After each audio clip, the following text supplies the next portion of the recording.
అందరికీ నమస్కారం అండి. బలిచక్రవర్తి యాగస్థలం దగ్గరికి వామనుడు బుడిబుడి నడకలతో వచ్చాడట. అతని యొక్క ముఖ తేజస్సు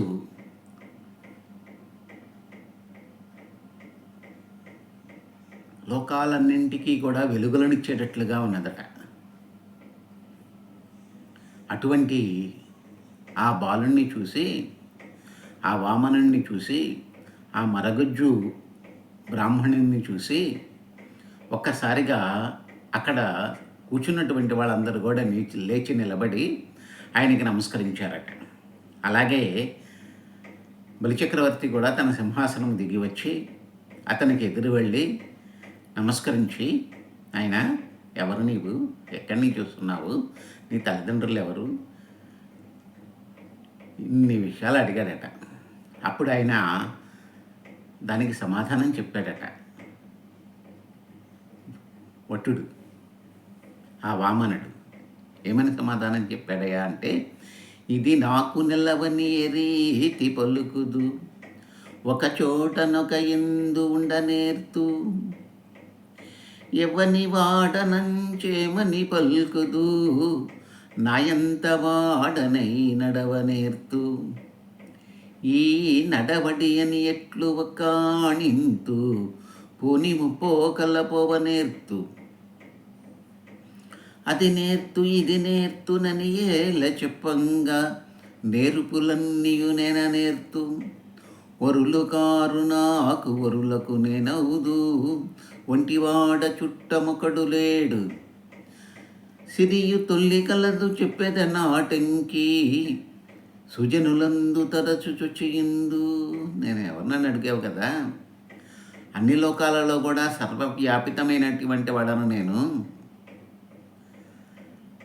ఎక్కడుంటామని అడిగావు కదా, మంచివారి యొక్క మనస్సులలో నేను ఎప్పుడు కూడాను స్థిర నివాసం ఉంటానయ్యా అని చెప్పి తనని తాను పరిచయం చేసుకొని, ఇక నీ వంశ చరిత్ర చెప్తాను విను, నీ తాతతండ్రుల గురించి చెప్తాను విను, ఎంత గొప్పవారు నీ వంశంలో జన్మించారయ్యా, మహితాత్ములైనటువంటి మహానుభావులందరూ నీ వంశములో జన్మించారు, వాళ్ళని గురించి చెప్తాను విను అన్నాడట. ఏమని చెప్పాడంటయ్యా అంటే, జననాథ నీ మాట సత్యంబు సత్కీర్తిదంబు కులార్హంబు, జననాథ నీ మాట సత్యంబు సత్కీర్తితంబు కులార్హంబు, ధర్మయుతము కరుణానువర్తులు ఘనతత్వమూర్తులుగాని మీ కురమునందు కలుగరులు, రణభీరువులు వితరణ భీరువులు లేరు, పచ్చర్దులర్దులు పబ్బికొనినా, దాన సౌండి మమన తనుపుదులను దాన సౌండి మమన తలుపుదురధికులై, మీ తాత తండ్రులు మెటి మగలు, మీ కులమునందు మిరయు ప్రహ్లాదుండు, మింటి చంద్రుడి మార్కి మేడి రుచుల, ప్రథిత కీర్తితోడ భవదీయ వంశంబు, వీరరాశి భంగి మెదలుచుండు. ఈ వంశం చూసావా, అందరూ కూడా చాలా గొప్పవాళ్ళయ్యా, కరుణా జాలి చేయగలిగినటువంటి వాళ్ళందరూ కూడా ఎందరో నీ వంశంలో పుట్టారు, రాక్షస వంశంలో. వాళ్ళు చాలా గొప్పవారు కూడాను. మీ రాక్షస జాతిలో పుట్టినటువంటి మహానుభావులందరూ కూడా ఎప్పుడు కూడాను యుద్ధం చేయడానికి భయపడలేదు. అలాగే ఎవరు కూడా పిరికి పందలు ఎవరు కూడా నీ వంశంలో పుట్టలేదు, అందరూ కూడా మంచి ధైర్య సాహసములు కలిగినటువంటి వాళ్ళే పుట్టారు. అలాగే దాన ధర్మాలు చేయడంలో నీ వంశాన్ని మించినటువంటి, నీ వంశంలో పుట్టిన వారికి మించినటువంటి వాళ్ళు ఎవరు ఏ లోకంలో కూడా లేరు. అంతటి దాన ధర్మాలు చేసినటువంటి గనులు నీ వంశంలో పుట్టారు. ఇక నీ వంశంలో పుట్టినటువంటి ప్రహ్లాదున్నాడే, అతడు నీ వంశమున కలుగు ప్రహ్లాదుండు మింటి చంద్రుని వార్కిమే నిరుచుల. ఆకాశంలో నక్షత్రాలందరూ కూడా మీ రాక్షసులైతే అక్కడ చంద్రుడు ప్రహ్లాదుడయ్యా. మింటి చంద్రుడు మార్కి మేనిరుచుల ప్రథిత కీర్తితోడ భవతీయ వంశంబు నీర రాశి భంగి మెగరిచుండు. ఎలా అద్భుతమైనటువంటి రీతిలో ఉన్నారయ్యా మీ వాళ్ళందరూ కూడాను. ప్రహ్లాదుడు మామూలు వాడు కాదైనా చుక్కల్లో చంద్రుడు లాంటి వాడు. గొప్ప కీర్తి ప్రతిష్టలు సంపాదించినటువంటి మీ వంశీయులందరూ కూడాను నీర రాశి భంగి నెగడుచుండు. అద్భుతమైనటువంటి కీర్తి ప్రతిష్టలను సంపాదించారయ్యా వాళ్ళందరూ కూడాను. సముద్రము వలె పెంపారుతున్నారట వాళ్ళందరూ కూడాను. అటువంటి వాళ్ళయా మీ వంశములో పుట్టినటువంటి వాళ్ళు. ఇక మీ తాతల గురించి చెప్తాను. మీ తాతకి తాత, ఆ తాతకి తాత గురించి చెప్తున్నాను, జాగ్రత్తగా వినన్నాడట. తొల్లి మీ 3వ తాత హిరణ్యాక్షుండు విశ్వజయంబు చేసి లోకమ్మున గదాయుధుండై లోకమ్మున ప్రతివీరులను గానక సంచరింప విష్ణుండు వరాహ రూపమున అతని సమయించాయి. తద్భ్రాతయగు హిరణ్యకశిపుడది విని తన జయంబును బలంబును పరిహసించి గ్రద్దన నుద్దవిడి ఆ ధనుజమందరుని మందిరమనకుంచనయే అని చెప్తాడు. అంటే అర్థం ఏంటంటే, మీ 3వ తాత ఉన్నాడు కదా హిరణ్యాక్షుడు అనేటటువంటి వాడు. వాడు ఏం చేశాడు? లోకాలన్నింటినీ కూడా జయించాడు. జయించి ఊరుకున్నాడా అంటే ఊరుకోలేదట. ఏం చేశాడట? భూమిని అంతటిని కూడా చాప చుట్టలా చుట్టేసి తీసుకెళ్ళి సముద్రంలో దాచేశాడట. అటువంటి ఘనుడు మీ 3వ తాతయ్య హిరణ్యాక్షుడు. అంతటి ఘనుడైనటువంటి హిరణ్యాక్షుణ్ణి కూడాను శ్రీ మహావిష్ణువు వరాహ రూపాన్ని ధరించి సంహరించడం అనేటటువంటిది చేశాడు. అలా ఎప్పుడైతే భూమిని అంతటిని చాప చుట్టలా చుట్టేసి సముద్రంలో ముంచేశాడో అప్పుడు శ్రీ మహావిష్ణువు వరాహ రూపాన్ని ధరించి సముద్రం లోపలికి వెళ్ళి ఆ హిరణ్యాక్షుని సంహరించి భూమిని తన యొక్క కూరల మీద పైకి లేపి రక్షించడం అనేటటువంటిది చేశాడయా. ఈ విషయాన్ని తెలుసుకున్నటువంటి అతని తమ్ముడు హిరణ్యకశిపుడు ఏం చేశాడట?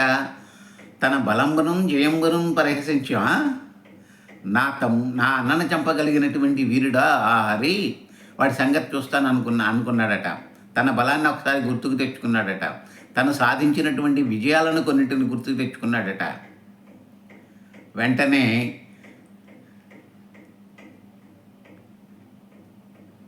శ్రీ మహావిష్ణువు నివాసమైనటువంటి వైకుంఠానికి వెళ్ళిపోయాడట. గ్రద్దన నుద్దవిడి ఆ ధనుజమందుని మందిరమనకుంచనయే అంటాడు. ధనుజమర్దనుడు అంటే ధనుజులు అంటే రాక్షసులు అండి. ద్వితీయక కుమారులు ధనుజులు, రాక్షసులు అన్నమాట. ఆ రాక్షసులను సంహరించినటువంటి శ్రీ మహావిష్ణువు ఎక్కడ ఉంటాడో అక్కడికి వెళ్ళిపోయాడట. మీ 3వ తాత హిరణ్యాక్షుండు విశ్వజయంబు చేసి గదాయుధుండై లోకమున ప్రతివీరులను కానక సంచరింప. లోకములో శత్రువు అనేటటువంటి వాడు లేకుండా చేసుకున్నాడట. అన్నీ తానే అయ్యాడట. అలా అయిపోయి లోకాలన్నింటినీ జయించి భూలోకాన్ని చాప చుట్టలా చుట్టేసి సముద్రంలో పడేశాడట. అప్పుడు శ్రీ మహావిష్ణువు వరాహ రూపాన్ని ధరించి ఆ భూమిని రక్షించడం అనేటటువంటిది చేశాడట. దానికి కోపం తెచ్చుకున్నటువంటి హిరణ్యకశిపుడు శ్రీ మహావిష్ణువుని సంహరిస్తాను అని చెప్పేసి వైకుంఠం మీదకి వెళ్ళిపోయాడట. అప్పుడు ఆ విధంగా వస్తున్నటువంటి ఆ రాక్షస వీరుడైనటువంటి హిరణ్యకశిపుడిని చూసి శ్రీ మహావిష్ణువు ఆయనకి ఎప్పుడెక్కడ తగ్గాలో ఎప్పుడెక్కడ పెరగాలో అనేటటువంటిది ఆయనకి తెలుసండి. ఏం చేశాడట? అలా వస్తున్నటువంటి అంటే ఎలా వస్తున్నాడట? యముడులాగా వస్తున్నాడట. శూలాయుధహస్తుండై కాలాకృతి వచ్చుదనుజుగని విష్ణుండు మాయా గుణశీలతనిట్లని తలచె చిత్తములోనన్. పెద్ద శూలాన్ని ధరించి కాలయముడిని వలె వచ్చేస్తున్నాడట.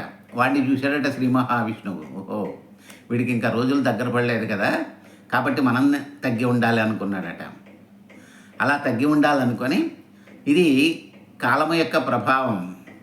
కాల ప్రభావాన్ని ఎవరు కూడాను ఏమీ చేయలేరు. దాన్ని దాటి ముందుకు వెళ్ళలేరు, దాన్ని దాటి వెనక్కి వెళ్ళలేరు. కాబట్టి ఇది కాల ప్రభావము. వీడిని సంహరించేటటువంటి సమయం ఇంకా రాలేదు. ఇంతకుముందు చెప్పున్నాడు కదా, నా భక్తుడైనటువంటి హిరణ్యకశిపుని తన కుమారుడైనటువంటి ప్రహ్లాదుని ఎప్పుడైతే బాధిస్తాడో అప్పుడు నేను వచ్చి హిరణ్యకశిపుని సంహరిస్తాను అని చెప్పేసి దేవతలుగా మాటిచ్చాడు. మరి ఇక్కడ ఇంకా ఆ హిరణ్యకశిపుడు ప్రహ్లాదుని శిక్షించడానికి సిద్ధమవలేదు, అప్పటిదాకా రాలేదు ఇంకా. కాబట్టి ఆ సమయంలో వస్తున్నటువంటి ఆ రాక్షసుడిని చూశాడట శ్రీ మహావిష్ణువు. శూలాయుధహస్తుండై కళాకృతి వచ్చు ధనుజుగని విష్ణుండు కాలజ్ఞతం మాయాగుణశీలత ఇట్లని తలచి చిత్తములోనన్. తన మనసులో ఎలా అనుకున్నాడట, అబ్బా వీడికి ఇంకా టైం దగ్గర పడలేదు, ఇప్పుడు యుద్ధం చేయడం అనేటటువంటిది వీడితో సాధ్యమయ్యేటటువంటి పని కాదు అని చెప్పేసి మనసులో అనుకున్నాడట. అనుకుని ఏం చేశాడట, వెంటనే శ్రీ మహావిష్ణువు, కాలం యొక్క ప్రభావం కదా, ఎవరైనా కానీ తగ్గిపోవాల్సిందే. కాలం కలిసి రానప్పుడు తాడు పామై కరుస్తుందట. అలాగే ఇక్కడ శ్రీ మహావిష్ణువు కూడా అటువంటి పరిస్థితుల్లో ఉన్నాడు. గాడిద కాళ్ళు పట్టుకున్నాడంట వసుదేవుడు లాంటి వాడు. పూర్వం గాడిద కాళ్ళు పట్టుకున్నాడు. గాడిద కాళ్ళు ఎందుకు పట్టుకున్నాడయా అంటే ఆయనకి రహస్యం బాగాలేదు, అది సరైనటువంటి సమయం కాదు. ఎందుకని శ్రీకృష్ణ పరమాత్మని, బాలుడైనటువంటి అప్పుడే పుట్టినటువంటి శ్రీకృష్ణ పరమాత్మని 8వ సంతానం అనేటువంటి ఆయన్ని తీసుకొని వెళుతున్నటువంటి సమయమున అందరూ కూడాను మాయలో పడిపోయారట. ఒక గాడిద మాత్రం వెలుగుతూ ఉందట. అమ్మా నువ్వు అరవబాకే తల్లి అని చెప్పేసి దాని కాళ్ళ మీద పడిపోయాడట ఆయన. అలాగా ఇక్కడ కూడాను శ్రీ మహావిష్ణువు ఆ రాక్షసుడైనటువంటి హిరణ్యకశిపుని యొక్క ప్రభావానికి లోను కాక తప్పలేదట. ఏం చేశాడట, ఎదురైపోరజయం పరాదితని కాకింకేదేనియన్ త్రోవన్ బోవన్ భీప్రదుడై ప్రాణుల ద్రోలు మృత్యువు క్రియంబై వచ్చునంచు. భయంకరమైనటువంటి ప్రాణుల యొక్క ప్రాణాలను తీసేటటువంటి వాడిగా వస్తున్నాడట. అదే చెప్తున్నాడు ఇక్కడ, ఎదురైపోరజయం పరాదితని కాకింకేదేనియం త్రోవన్ భోవన్ విప్రదుడై ప్రాణుల ద్రోలు ముచ్చువు క్రియంబై వచ్చునంచున్. క్రియావిదుడభ్యాక్షుడు సూక్ష్మరూపమునావేశించన్ నిశ్వాసరంధ్రం దిశన్ దైత్యు హృదయాంతరాళమున ప్రత్యక్ష క్రియాభీరుడై. ఏం చేశారట, ఎదురై పోరజయం పరాదితని. వీడితో ఇప్పుడు యుద్ధం చేయకూడదు, ఎందుకంటే వీడి కాలం వాడివైపే ఉంది కాబట్టి వాడు ఇప్పుడు సంహరించబడడు. ఎదురై పోరజయం పరాదితని కాకి ఇంకేదీనియం త్రోవన్ పోవన్. మరొక ఆలోచన చేయాల్సిందే వీడి విషయంలో అనుకున్నాడట. అందుకని ఏమనుకున్నాడట, భీప్రదుడై ప్రాణుల తోలు మూర్ఖుల్లాగా వస్తున్నాడు వీడు, భయంకరమైనటువంటి రాక్షసుడులాగా వస్తున్నాడు. భీప్రదుడై ప్రాణులందోలు మృత్యువులాగా వస్తున్నాడు వాడు. వచ్చునంచున్ క్రియావిదుడబ్జాక్షుడు. ఆ పద్మమల వంటి కన్నులు కలిగినటువంటి శ్రీ మహావిష్ణువు ఏం చేశాడట, సూక్ష్మరూపమునావేశించన్. సూక్ష్మరూపాన్ని ధరించి ప్రవేశించాడట. ఎక్కడికి ప్రవేశించాడట, దైత్యు హృదయాంతరాళమున ప్రత్యక్ష క్రియాభీరుడై. ఆ రాక్షసుని యొక్క హృదయంలోకి వెళ్ళిపోయి దాక్కున్నాడట. ఏం చేస్తాడు పాపం, కాలం కలిసి రానప్పుడు అంతే, అలాగే జరుగుతుంది. ఇది కూడా అలా చెప్తున్నాడు.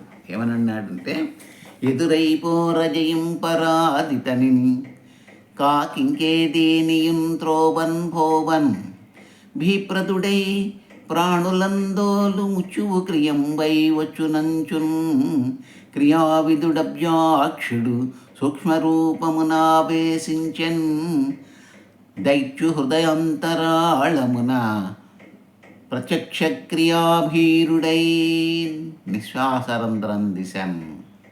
ఆ రాక్షసుడు శ్వాస తీసుకునేటటువంటి మార్గములో ఈయన సూక్ష్మ రూపంలోకి వెళ్ళిపోయి అతని యొక్క హృదయం లోపలకి వెళ్ళిపోయి దాక్కుండిపోయాడట.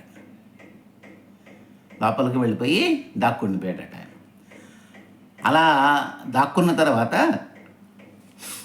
ఆ రాక్షసుడు హిరణ్యకశిపుడు లోకాలన్నీ కూడా వెతికాడట. వైకుంఠంలో లేడు, నన్ను చూడంగానే పారిపోయాడు అనుకున్నాడట. మిగిలిన లోకాలన్నీ కూడా 7-14 లోకాలు గాలించాడట శ్రీ మహావిష్ణువు గురించి. ఎక్కడ దొరుకుతాడు ఆయన? తనలో ఉన్నాడు అనేటటువంటి భావన తెలియదు కదా పాపం ఆయనకి. అలా అనుకొని చివరికి ఏమనుకున్నాడట, వాడు నేను వస్తున్నాననే భయపడిపోయి చచ్చిపోయి ఉంటాడు, ఇంకా హరి లేడు గిరి లేడు అని చెప్పేసి మనసులో అనుకున్నాడట. అనుకొని పగవాడు మడియనోపును తెగడేనియ ఎదురుపడడ దేహదరులకున్ తెగిన ఎడ పగరమీదను పగగొనదగదంచు నుడిగే ప్రాభవ శక్తిన్. ఏం చేశారట? పగవాడు మడియనోపును. పగవాడు అనేటటువంటి వాడు ఉండకూడదట. శత్రుశేషము రుణశేషము 2 ఉండకూడదట. 2 కూడాను మనిషిని పతనావస్థకు తీసుకెళ్ళిపోతాయట. కాబట్టి పగవాడు మడియనోపును, శత్రువు అనేటటువంటి వాడు సంహరించబడాల్సిందే. తెగడేనియ ఎదురుపడడ దేహదరులకున్. ఒకవేళ ఆడు నేను వస్తున్నానని భయంతో చనిపోలేదనుకోండి, నాకు ఎదురుపడాలి కదా ఎక్కడో చోట. మొత్తం అన్ని లోకాలు గాలించాను కదా, ఎక్కడ దొరకలేదు కదా. తెగిన ఎడ పగరమీదను పగగొన తగదంచు నుడికి ప్రాభవ శక్తిన్. తెగిన ఎడ పగరమీదను పగగొన తగదనుచు నుడికి ప్రాభవ శక్తిన్. వాడు ఎక్కడో చచ్చిపోయి ఉంటాడు, ఇంకా దాని గురించి నేను ఆలోచించడం ఎందుకని అనుకున్నాడట. అనుకొని ఇంకేమనుకున్నాడట ఆయన, ఆతురభూసురగతి పురూహుతాదులు తన్ను వేడగా వగిగొండను చూయిచ్చెన్ నీ తండ్రి నాయువు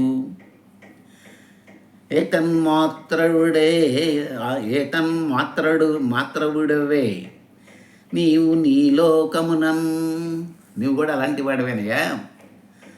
ఎవరట? ఆతుర భూసుర గతి పురూహుతాదులు తన్ను వేడగా ఒగి కొండను చూయిచ్చే ఆయువు. నీ తండ్రి అయినటువంటి హిరణ్యకశిపుని యొక్క తండ్రి ఎవరు? ఆయన ఏం చేశాడట? ఇంద్రాది దేవతలందరూ కూడాను నీ తండ్రి చేతులలో చిక్కితే చంపకుండా వదిలిపెట్టేశాడట. ఎందుకని వదిలిపెట్టేశాడయ్యా అంటే, వాళ్ళు ప్రార్థించారు, మా ప్రాణాలను వదిలిపెట్టవయ్యా, మా ప్రాణాలను మాకు ఇచ్చేవయ్యా, మా ప్రాణాలు తీకాయ అని చెప్పేసి బతిమలాడారట. అలా ఇంద్రాది దేవతలు ఏ విధంగా బతిమలాడితే వాళ్ళ ప్రాణాలని తీయకుండా జాలితో వదిలివేశాడో అటువంటి వాడయ్యా నీ తండ్రి. మీ వంశపు పూర్వులందరూ కూడాను చాలా గొప్పవారు, కాబట్టి వారిని గురించి ఇంకా ఎంత చెప్పినా తరగదు అని చెప్పేసి అన్నాడట వామనుడు బలిచక్రవర్తితో. ఇక వాళ్ళ తాతతండ్రుల గురించి పొగిడాడు కదండి, ఇక బలిచక్రవర్తి గురించి చెప్తున్నాడు. ఏలితివి 3 జగముల తోలితివి ఇంద్రాది సురల తొలిటి వారిన్ పోలితివి దాన గుణముల చాలితివి రాక్షసులను సంరక్షింపన్. 3 లోకాలని కూడా జయించావు, 3 లోకాలని కూడా పరిపాలిస్తున్నావు, ఇంద్రాది దేవతలందరినీ కూడా పారద్రోలావు, దానగుణములలో శ్రేష్ఠుడవు అనిపించుకున్నావు. అలాగే ఈ రాక్షసులను సంరక్షించడానికి నీవు ఈరోజు నిలబడ్డావయ్యా. నీవే గనక లేకపోతే ఈ రాక్షస జాతి అనేటటువంటిది కూడా మొత్తం వెళ్ళిపోయేది. కాబట్టి నీ వలననే నీ రాక్షస జాతి ఇంకా బ్రతికున్నదయ్యా అని చెప్పేసి అన్నాడట. ఏలితివి మూడు జగముల తోలితి వింద్రాదిసురల తొల్లిటి వారిన్ పోలితి విధాన గుణముల చాలితివి రాక్షసులను సంరక్షింపన్. ఈ రాక్షసులందరినీ కూడా సంరక్షించాలి అనేటటువంటి కంకణం కట్టుకున్నాడు అటువంటి వాడివయ్యా నువ్వు. కాబట్టి నువ్వు చాలా గొప్పవాడివి అని ఇంకేమంటున్నాడో చూడండి.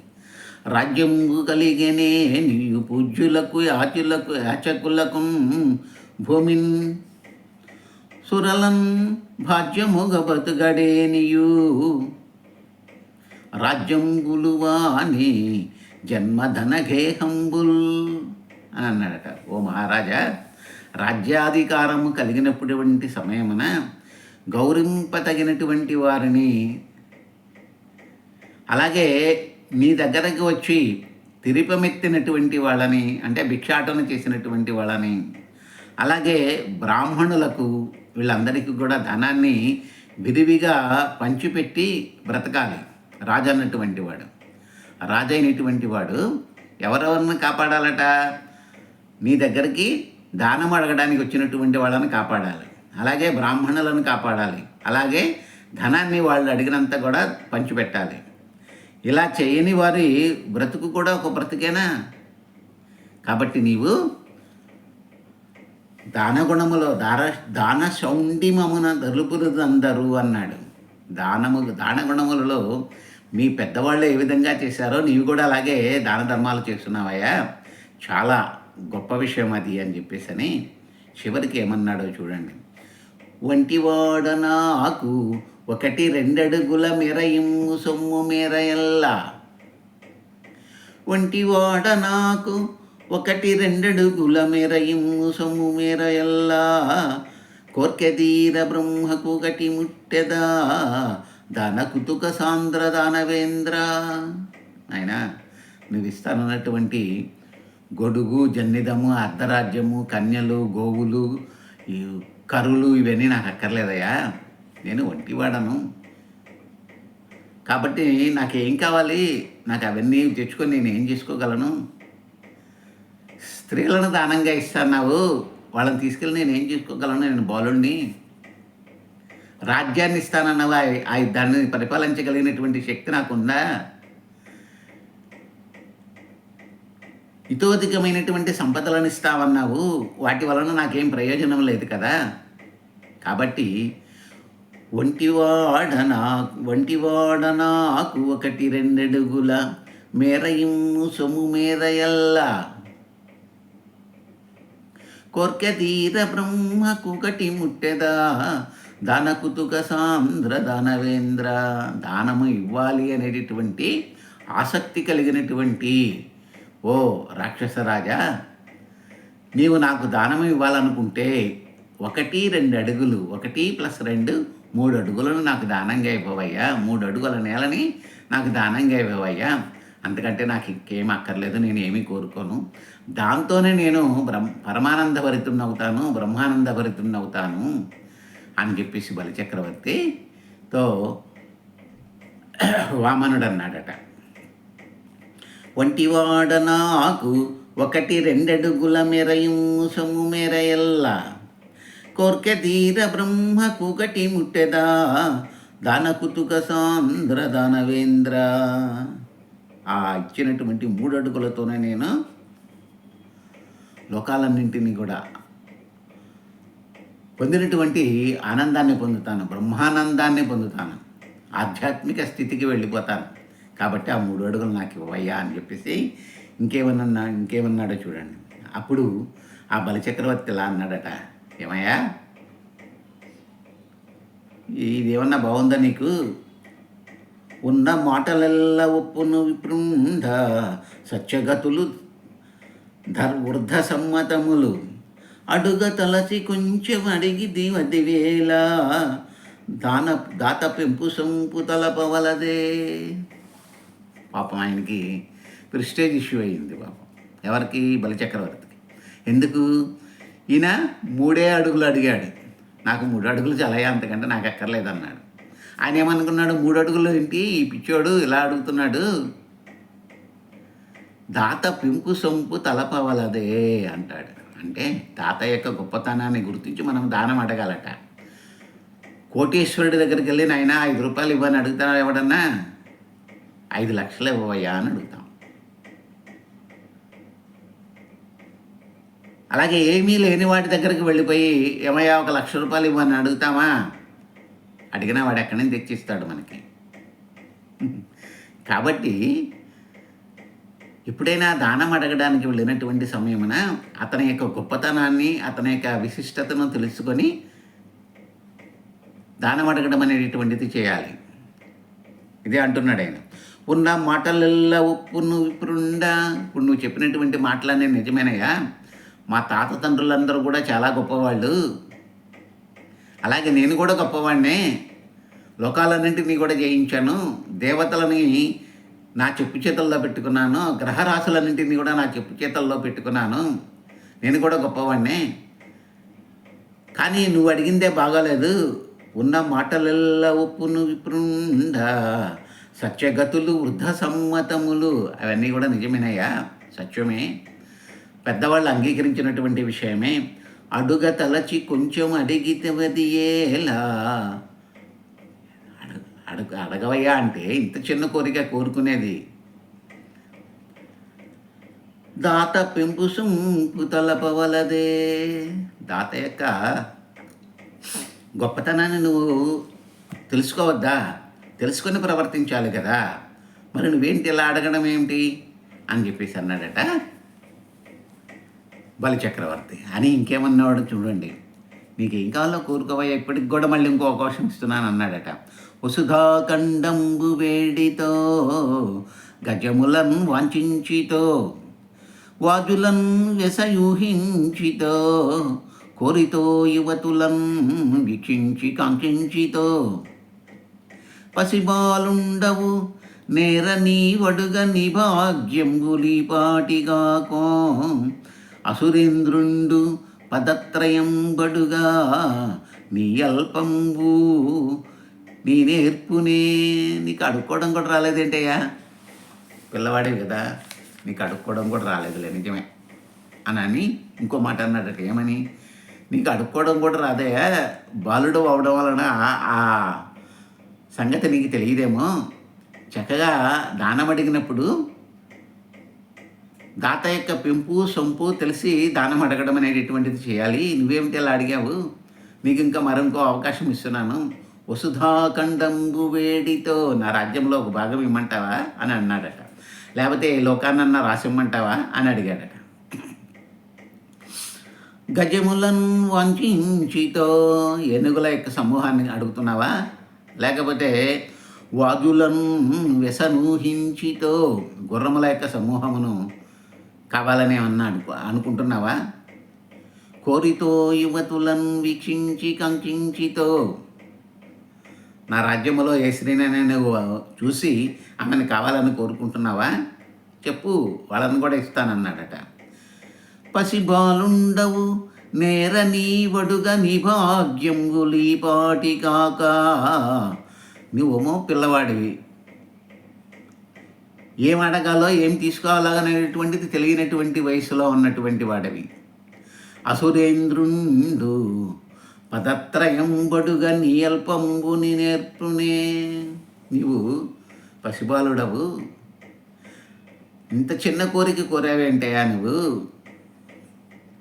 అసురేంద్రుండు పదత్రయంబడుగా నీ అల్పంబు నీ నేర్పునే.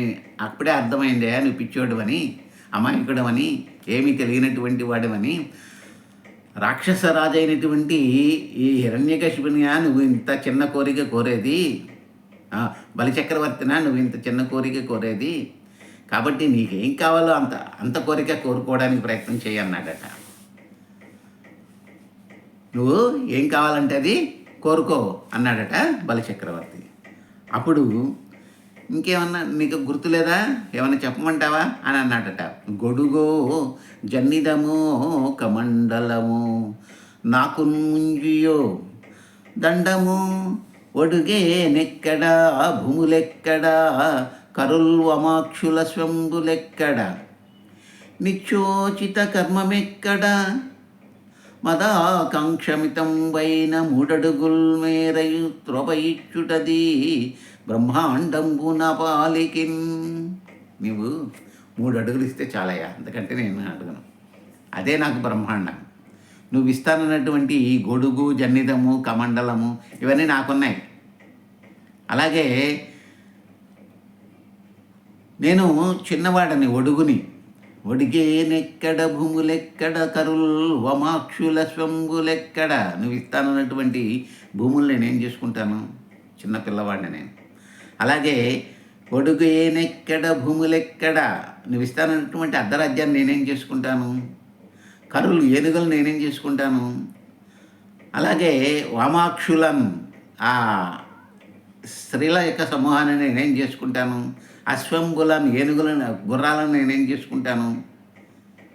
కాబట్టి నిత్యోచిత కర్మాన్ని అనుసరించేటటువంటి నేను, నాకు కావలసినటువంటి కోరికను నువ్వు తీర్చగలిగితే చాలు. ఆ 3 అడుగుల మేర నాకు కనుక ఇచ్చినట్లయితే నేను దానితోనే బ్రహ్మానందాన్ని పొందుతానయ్యా అన్నాడట.